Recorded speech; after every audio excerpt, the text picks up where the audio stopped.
উদণ্ড যুৱক কেইজনমানে আচলতে এই সৰস্বতী পূজাৰ গেটখন ভাঙি উদ্যান সেই কৰিছে। মানে ৰাতি 12টা বজাৰ পিছত তাৰমানে আহি চবখিনি তাৰমানে ভাঙি লণ্ড ভণ্ড কৰিছে আৰু কিন্তু ৰাতিপুৱাহে গম পালোঁ। যুৱক কেইজনক চিনাক্ত হৈছে নেকি আচলতে? আমাৰ CC কেমেৰা আছে। ছাত্ৰজন আপোনালোকৰ একাডেমীতো ছাত্ৰ নহয় এতিয়া সেইটো আমি ধৰিব পৰা নাই, কিন্তু আমাৰ এই যিবিলাক তাৰমানে সেই আছে কি কওঁ CC কেমেৰাত তাৰমানে দুইজন ল'ৰা তাৰমানে দেখা পাইছোঁ আমি। হয়। সেই দুইজন কেনেকুৱা এটা ধৰিব পৰা হ'ব পাৰে। কিমান সময়ত হৈছে ঘটনাটো? কিমান সময় হৈছে নিশা? এতিয়া 11-12টাৰ ভিতৰত হ'ব। এটা কিমান? 32। হয়। শিক্ষাগুৰু হিচাপে অভিভাৱকক কি জনাব এতিয়া এনেকুৱা মানে সৰস্বতীৰ ওপৰত যদি মানে আচলতে এনেকুৱা এইটো আমি এতিয়া ভাবিছোঁ যে ল'ৰা ছোৱালীৰ আগত কিছুমান কথা কোৱা যাব আজি। এতিয়া পূজা আৰম্ভ হ'ব।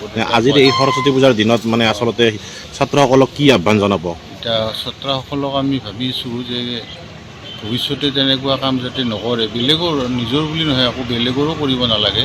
হয়। সেইটো ভাবিছোঁ। হয়তো আমাৰ ওপৰ লেভেলৰ মানুহে জানিছে নেকি জানি পোৱা নাই।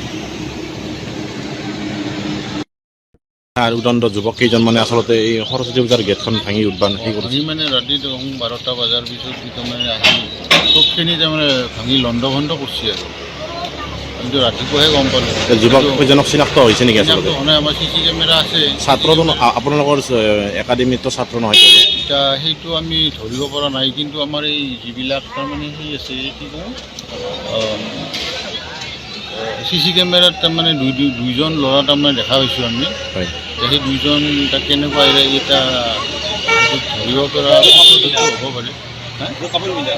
কিমান সময়ত হৈছে ঘটনাটো? কিমান সময় হৈছে নিশা? এতিয়া 11-12টাৰ ভিতৰত হ'ব। এটা কিমান? 32। হয়।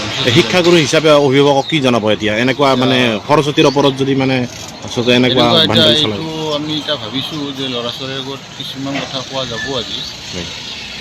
এতিয়া পূজা আৰম্ভ হ'ব। আজিৰ এই সৰস্বতী পূজাৰ দিনত মানে আচলতে ছাত্ৰসকলক কি আহ্বান জনাব? এতিয়া ছাত্ৰসকলক আমি ভাবিছোঁ যে ভৱিষ্যতে তেনেকুৱা কাম যাতে নকৰে, বেলেগৰ নিজৰ বুলি নহয় আকৌ বেলেগৰো কৰিব নালাগে। হয়। সেইটো ভাবিছোঁ। হয়তো আমাৰ ওপৰ লেভেলৰ মানুহে জানিছে নেকি জানি পোৱা নাই।